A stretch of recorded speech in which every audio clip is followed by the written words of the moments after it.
division in the earth. So that's discussing about the standard geological time scales. And just you see here, the major divisions of a geological time scale, and it's consisting of a chief fossils. When you come from bottom onwards, it's a Precambrian era. The Precambrian era, it's calling as a Archaeozoic also. And also we are calling that is as an Archean formation. The Archean formation is consisting of the Earth age. Actually, there was no life at the time. And the age, it was about around the 4,600 billion years. And slowly, after the 4,000 billion years, slowly it is going to be started the Earth formation. After the Earth, and again what we are studying, that's the crust. Next one was the crust. It was started formation. Then slowly coming to the Proterozoic. In a Proterozoic, the single cell element or single cell elements we see. And again, the life it was started there in a Proterozoic age. That's maybe it is called as a lower Proterozoic. The age was around the 3,500 million years. Then again we see that is the first sedimentary formations were seen. These are all formed along with the oceans and the continents. That means here slowly the continents are also going to form. And when you come into the middle and upper stages, so that here the middle and upper stages, the first fossils we see here in the sedimentary formations, that is as a first stromatolites. And one more, it is anaerobic bacteria. That was around 2,500 million years. Then the middle and the upper between these, here you will see that oxygen was generated in the presence of oxygen, and slowly the algae and other marine algae formations were developed. Yeah, this is about Proterozoic. Then coming to the Paleozoic era. In a Paleozoic era, it is divided as a era-thems. The periods, era-them, it is divided into the periods, or we are calling that as a systems. In that systems, one it is Ordovician, second one it is a Silurian, third one it is a Devonian, fourth one is a Carboniferous, and fifth one Permian. In Ordovician, it is dividing as a late and the early. Late and early, the age it was around about 500 million years.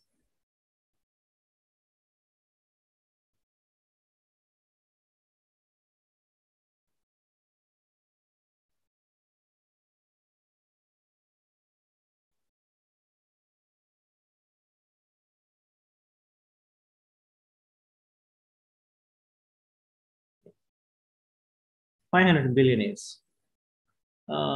Then at the time, it's more abundant of trilobites and graptolites are seen. And slowly the rise of cephalopods also formed.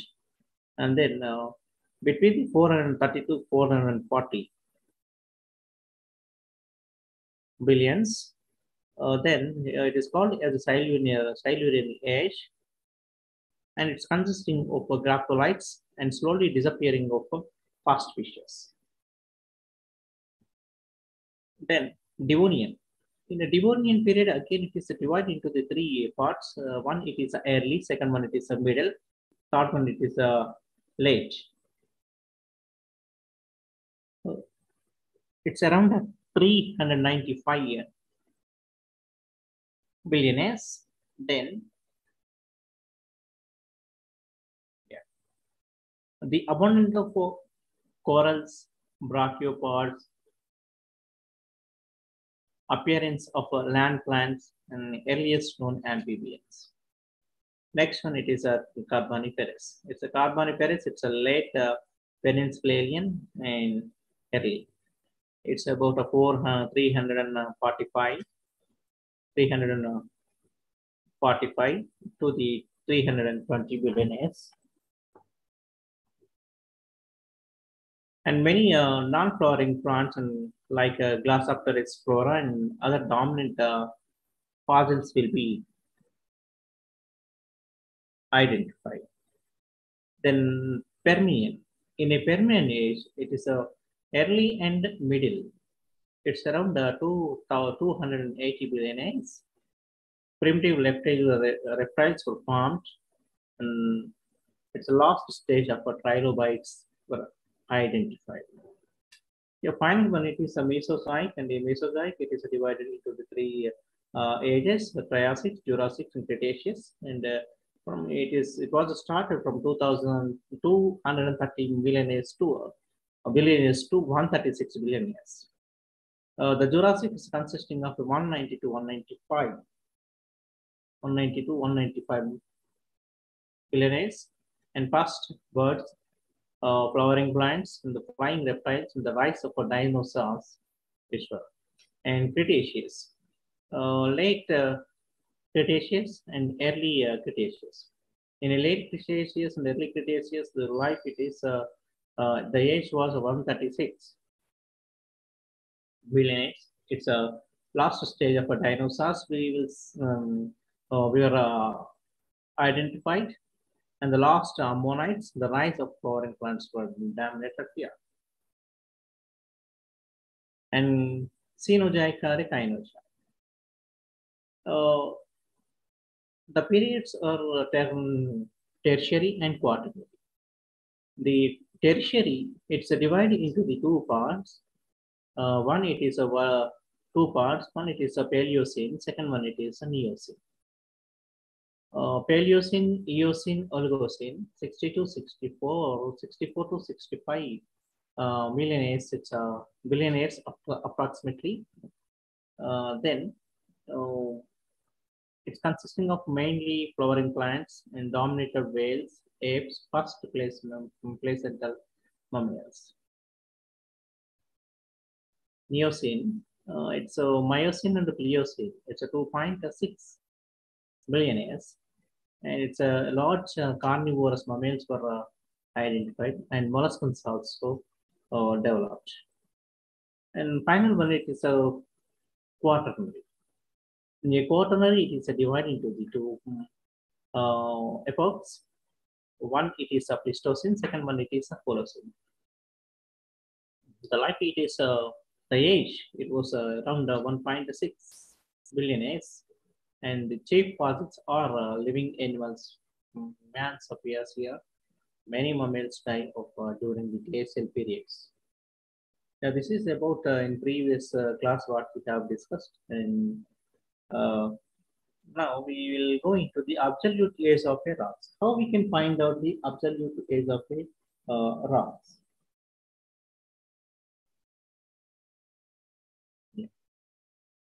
The absolute age of Earth, the Earth is consisting of different rock formations, and those were determined by different methods or various methods. That's depend on their rate of sedimentation, and again it's a rate increase of in the salinity of the sea and rate of biological evolution. The above methods do not satisfactory result, so that natural process and constant work in different rates which are carried by the different scientists. It's correlated to the Earth history. Recently, a reliable and widely used method has been developed on the basis of radioactivity decay. The science which measures the age of rocks, minerals, water, and biological materials based primarily on radioactivity decay is called as geochronology. The radioactive elements constantly undergo the process of decay to the formations of stable isotopes of radioactive decay. It is spontaneously which is not affected by any physical parameters like a temperature and the pressure. So that the radioactive elements reduced its own, and its half-life is going to be reduced depend by the quantity, and the period it is known as here half-life period. Then the half-life period of each radioactive element, which can measure in the laboratory with a sophisticated instrument, so that it's giving you a perfect and clear information to us. That's what are those radioactive elements? The radioactive elements with a long period of a half-life used in geochronology of pre-Cambrian rocks. Pre-Cambrian rocks. The most commonly used elements for dating of pre-Cambrian rocks, like if we do the radioactive elements, dating those uranium, thorium, rubidium, potassium. Uranium, thorium decay, which are formed in the stable isotope, lead and alpha particles, which are having the minerals, are having more than 1% uranium and thorium, such as uraninite or monocyte. And also it's consisting of the, along with that uraninite, the zircons and alanites are useful for a dating purpose. So here, the zircon and alanite we can identify, we can, that means these are all the essential minerals and which are associated in a uraninite and monazite.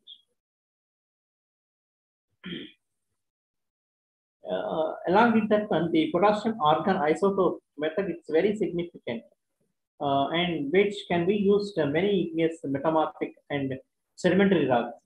The sedimentary rocks contain the glauconite, the ilmenite, etc. And when you come into the igneous rocks maximum, if it is a pink feldspar, those pink feldspars have the autoclase mineral content in a huge formation. Then in the autoclase, if you see the mineralogical property of autoclase, then we will get the potassium feldspars. So it's having the more and more content of potassium feldspars, and along with that, the mica, it's a suitable minerals for dating of different rocks in igneous formations. So, so that is the reason here we will see the study of potassium feldspars and mica.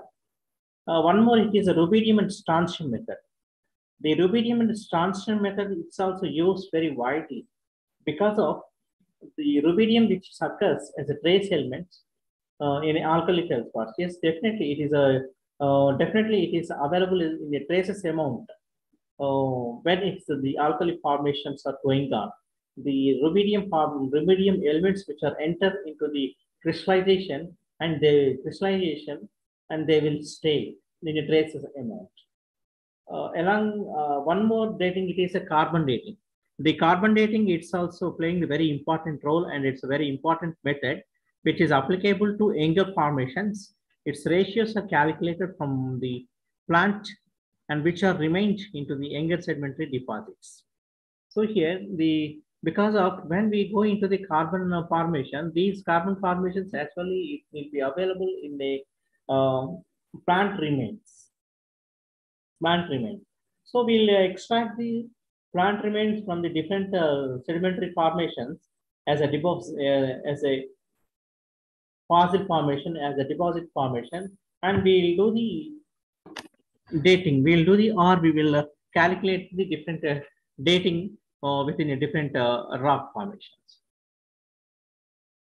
And again, the radiometric method of dating of rocks, which has become its very essential tool in a Precambrian stratigraphy. Yes, definitely it is a very essential tool to study of the dating of different rocks in a stratigraphy. The Precambrian rocks are generally affected by repeated cycles of tectonism and metamorphism. Such rocks contain the radioactive elements which may disperse or migrate into distant areas. In the view of that samarium and its daughter elements, neodymium isotopes, are used for determining absolute ages. Yes, definitely here these two types of elements which are useful for to find out the exactly date of very old rocks also. Those two elements are samarium and the daughter element of neodymium. These are two isotopes are useful to identification of or to determine the absolute age of very old rocks also. The next one it is, yeah, moreover, these two elements, either maybe it is samarium and a neodymium, these two elements which are not getting any impacting by the metamorphic process. We know that actually in a metamorphic process, what is happening? It is getting the metamorphosis of any element because of the presence of a energy. It's absorbing the same energy and the same elements which are getting the excited from one state to the another state. So automatically they're getting the metamorphic. But when you come into these two particular samarium and neodymium element, they will not move and they will not getting any impact or they will not absorb any energy, so that they will not participate in a metamorphic process. Yeah, coming to the next one, physiographic divisions of India.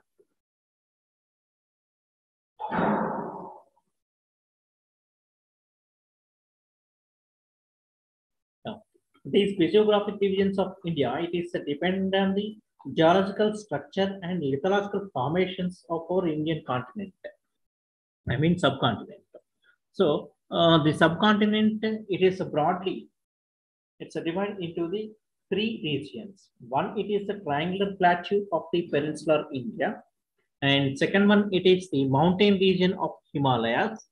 It is called as the extra peninsula. Third one, it is Endogangetic Plain, alluvial plains. Yeah, these peninsular Indian rocks or peninsular India has rocks covering the older to the younger. It is ancient plateau exposed for a long time denudation. It's resulting in the penipulation. Its mountains are of their relic type. Its rivers are transverse for the most of the part.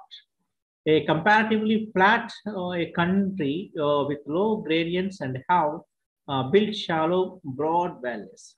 Yes, when you see into the peninsular India, it's consisting of and it's a constitute part of the alpine Himalayan and tertiary mountain which is built, and it's a region of a folded and over-thrusted mountain chains of a geologically recent origin.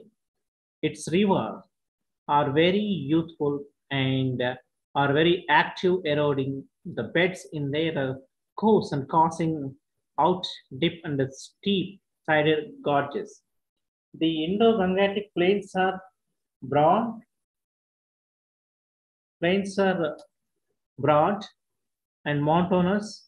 It's a level expanses build up of a recent alluvium through which covers and which rivers flows sluggishly towards the sea. So that the plains were originally a great trough between the peninsular and extra-peninsular regions. Its origin and structure are very closely related to the rise of the Himalayas. So then, next coming to the peninsular India. In peninsular shield, which is characterizing by the different physiographic complex and which is association of a plateau mountains with a widely distributed drainage, peneplain, ancient, and which is the folded mountains, batholiths, graben-like valleys, and coastal plains. The peninsular exposed in four regions have a distinctively different structural geomorphological trends. The southern part, western Ghats with the trend it's showing the north-northwest and south-southeast. Towards we see in eastern Ghats with northeast southwest, Satpura and Mahadeva ranges in central India with a east and west Aravalli ranges.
Yeah.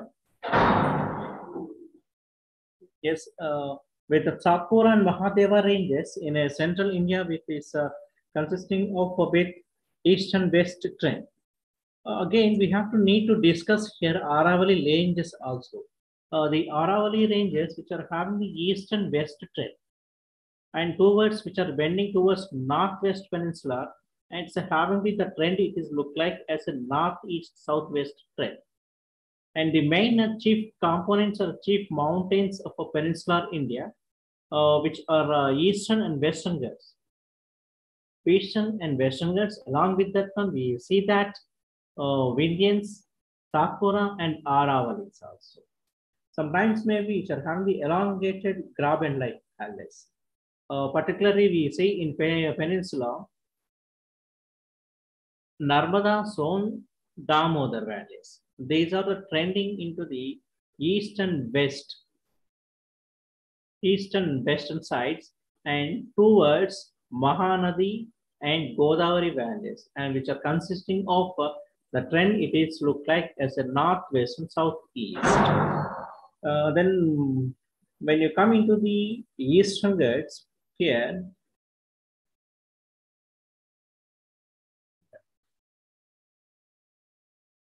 okay. In the eastern Ghat forms, which are series of hills, which are consisting of a series of hills and which are detached from the Orissa border, and they extended up to coastal regions of Andhra Pradesh. Here in the picture you can see here, from this one to up to here. Yeah. And again, those two which are joined nearby the Nilgiris, where it is located in the Tamil Nadu. The average elevation, it is about 800 meters. For some places, if you see the specific locations, that is Mahendragiri, Chevrai, and Salem. And in Koraput rises approximately, it is 1500 meters. 1650 meters and 1550 meters, which are rising from 800 to up to this height. And again, the eastern Ghats, which are meet the western Ghats at Dodabetta in Nilgiri Hills. The eastern Ghats are mainly consisting of a chondrites, charnokites, and migmatites gneiss formations. The western Ghats, The Western Ghats constitute the range of mountains which are called as a Sahyadri Formation. Sahyadri. And it is extended almost north-south and parallel to the west coast of India. The mountains are running from the Tapti Valley in the north down to the south, that is as a Cape Camorian.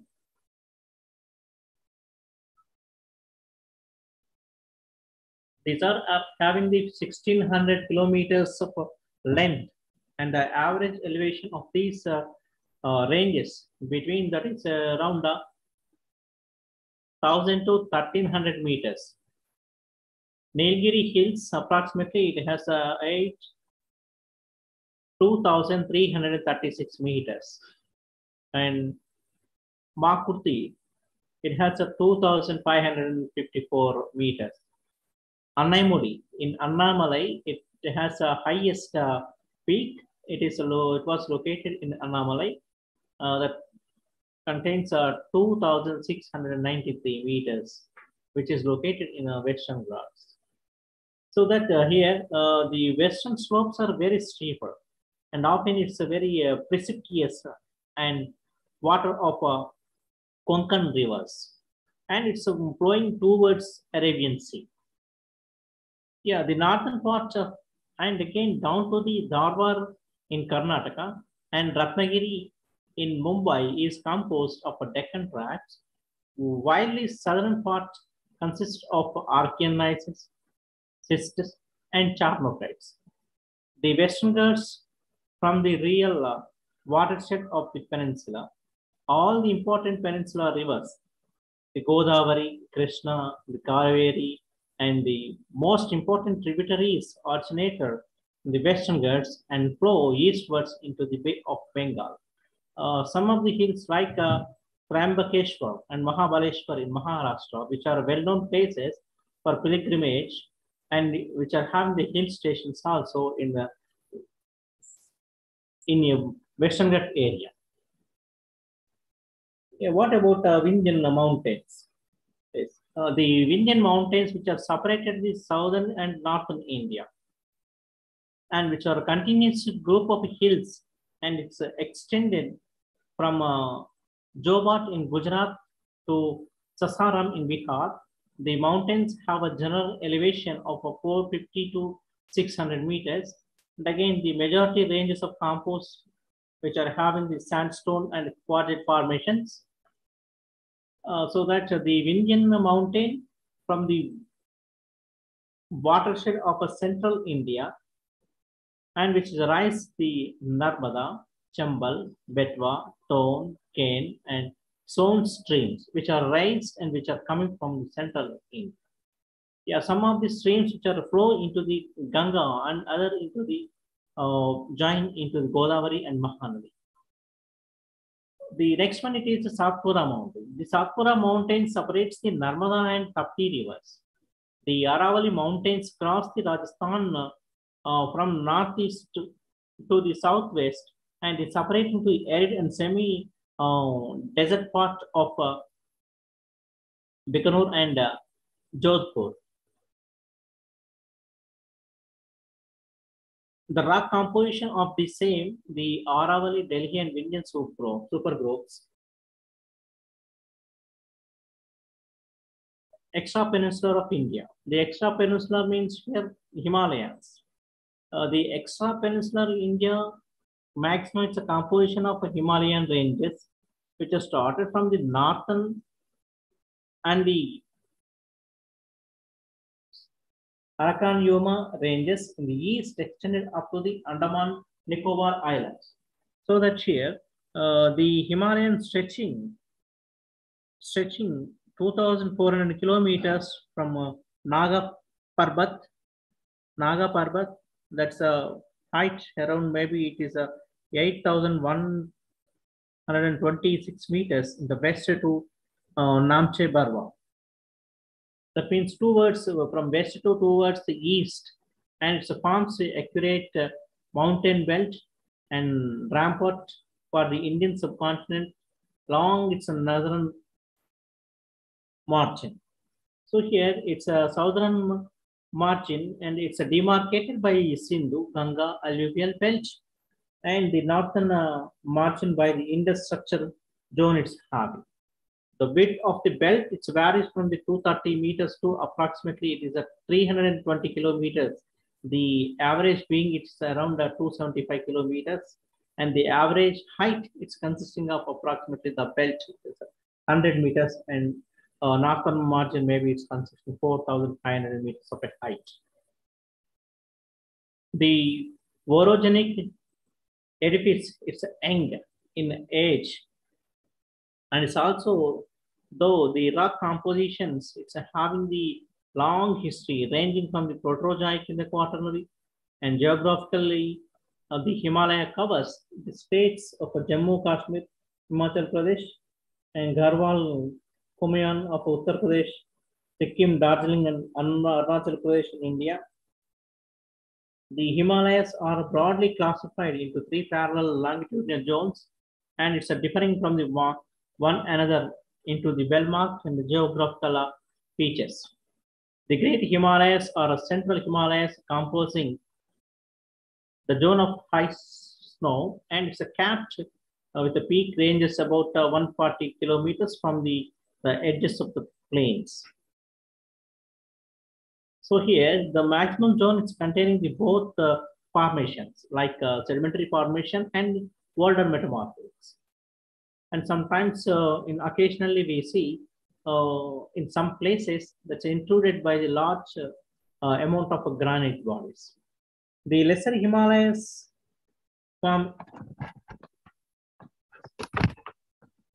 it's having the intricate system and have an average the width almost it's 80 kilometers, and it's consisting of parallel ranges in Nepal and Punjab. Again, the outer Himalayas which are intervened between the lesser Himalayas and the plains, the width varies about 8 kilometers to up to 50 kilometers, and they form a system of foothills. Often it's referred as a symbolic ranges. And the Great Himalayan zone is composed of a continuous series, highly fossiliferous and which are having the marine sedimentary rocks. And the Central Himalayan zone is comprising the lesser or middle Himalayan together with the Great Himalayas, which is composed of metamorphic rocks. And cyst is a nicest with a unfossiliferous sedimentary of Purana and Mesozoic deposits. So next coming to the Endogangetic Plain. Endogangetic Plain, it's a deep crustal trough, and it's filled with the quaternary sedimentary and sediments, and covering an area of 850,000 square kilometers. It can encompass the state of Assam and Bengal, Bihar, Uttar Pradesh, Haryana, and Punjab. Its origin and structure are closely related with the rise of the Himalayas, and it gives rise to the occasional earthquakes, in particular North India. And again, the plain it is divided into the four self areas, and it's separated from one another by three formations. One, it is a heights from the west to east, Delhi Haridwar Ridge, and Faizabad Ridge, Mongir Shahara Ridge. And the four shelves are Punjab shelves, West Uttar Pradesh shelf, Uttar Pradesh, East Uttar Pradesh shelf, and West Bengal shelf. The shelves mainly consist of a Gondwana, Paleozoic, Neogene, and Quaternary sediment formations. Thickness around it is 6,000 meters of plain, and it's encountered along with its northern fringes near the Shivalik Hills. The basin sediments also contain the animal fossils like rhinoceros and hippopotamus and elphas. The major stratigraphical divisions of India, recent we see, actually will come from top onwards. The recent alluvium and sand dunes and soil formations. In a Pleistocene age, we get the older alluvium and carnivores of Kashmir formations, along with the other river terraces. Second one is Myopiocene. Here it's consisting of a Sivali group, Kadalur, Barkali, and Rajamandri formations. Oligomyocene, Murri group, Narchi, and Gauge formations. Upper Cretaceous to Lower Eocene Deccan troughs and intertraphians. Cretaceous, Lameta, Bagh, Umia beds, Trichinopoly formations. Jurassic. In a Jurassic, Kyoto limestone and Spiti shales. Jurassic of Jurassic formation. Triassics, Mahadeva and Panchat groups.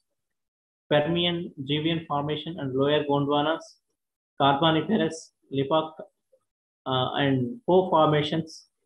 And it's associated, and it's the Talcher group formations also we see. In Devonian, Muthquartet formations it's having. In Silurian of Himalayas we see. Ordovician Himalayas we see. Cambrian. In Cambrian, Hymanta group and others we'll see. In middle to upper Proterozoic, upper Indians, Karnool Bimas and Chhattisgarh formations available. Middle Proterozoic, Karpa Basin, and I mean the Karpa formations and Delhi supergroup. Along with that, lower Indian formations were observed. Lower late Archean to the early Proterozoic. In late Archean to the early Proterozoic, eastern Ghats we can see, and late Archean Dharwas, Singbam group, and Naravali.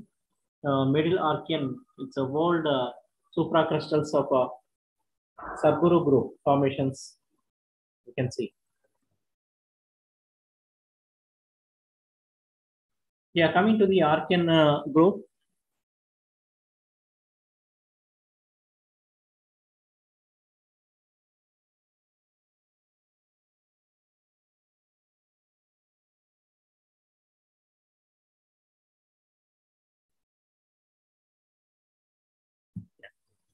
The term Archean was introduced by the J.D. Dana for ancient rock succession of a Canadian shale.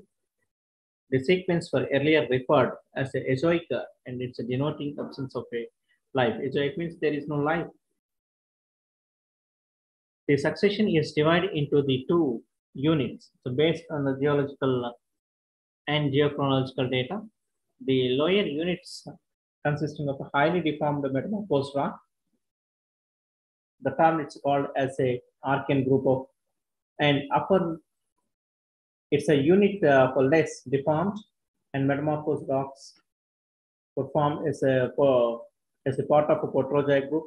And recent studies indicated that during the early Archean, the land surface were presumably covered by shallowed seas.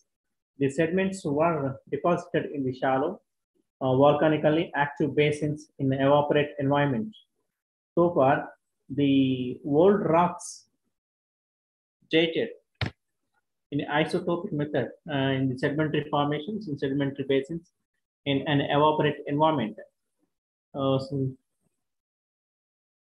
again, this method it is from Greenland, and which gave the age about 3,800 million years, and orthogenesis from slave provinces of Canada, it's giving the information age about 3,960 million years.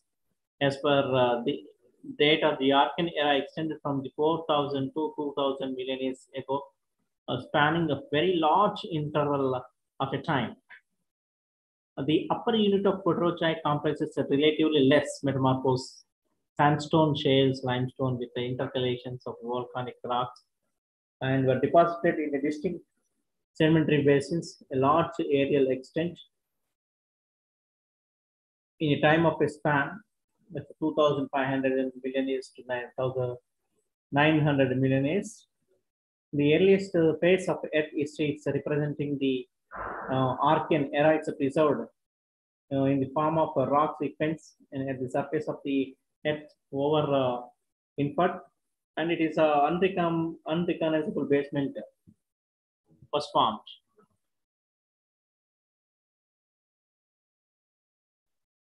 And the cyst belt, it varies from a record as a supracrustal. So supracrustal association of cyst belts, green cyst belt, greenstone belts, water metamorphosed, etc. and etc. Based on the data obtained from the petrological and geochemical, structural, geochronological investigations, the peninsula it's recognized and is having the 5 Archean provinces.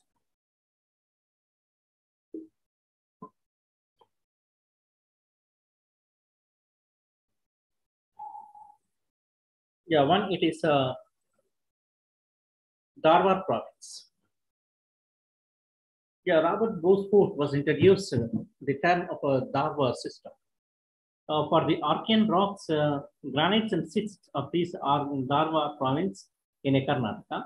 Later, the Pichamutu was named the entire Dharwar province as a Dharwar craton. Craton means a small shield, and it extends over an area of over 350,000 square kilometers in southern Indian sphere. The Dharwar rocks, which occurs in several north-north, west, south-south, east trending belts. The granitic gneisses, it's containing enclaves and enclaves of amphibolites and cysts, which are graded as a relict of the host rocks in a large granitic intrusion. Recent observations indicate that the cyst inclusions, which are enclaves that gneisses it present basic igneous rocks and primitive sedimentary rocks, which are older than a Dharwar formation. And again, the Sargur group of rocks, it's equivalent, occur as a Sargur, Krishnarajpech, Nagihalli, Kalyadi, Nagamangala, Gattishoha, Halli, Adahalli, various places in Karnataka state. The same cyst belts of Kolar and Hatti. It's a Karnataka and it's containing the huge amount of gold, and it's belonging to the older greenstone belt, and which is occur in the eastern part of the Dharwar craton in Karnataka.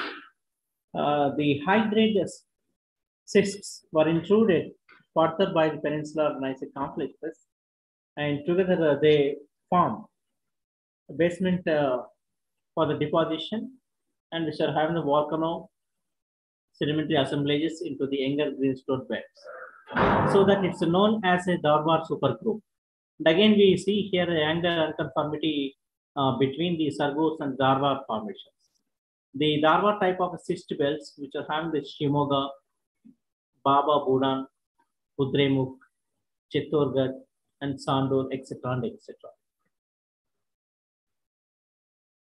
Sargur cyst belt can be correlated with the Kuwaitians of Canada and similar greenstone belts elsewhere. The granitic formations, which are extensively developed, in particular the eastern part of the Dharwar craton, in the time of span that's maybe 2,700 to 2,500 million years, and recently it was a name proposed for a group of that one, Dharwar Batholith.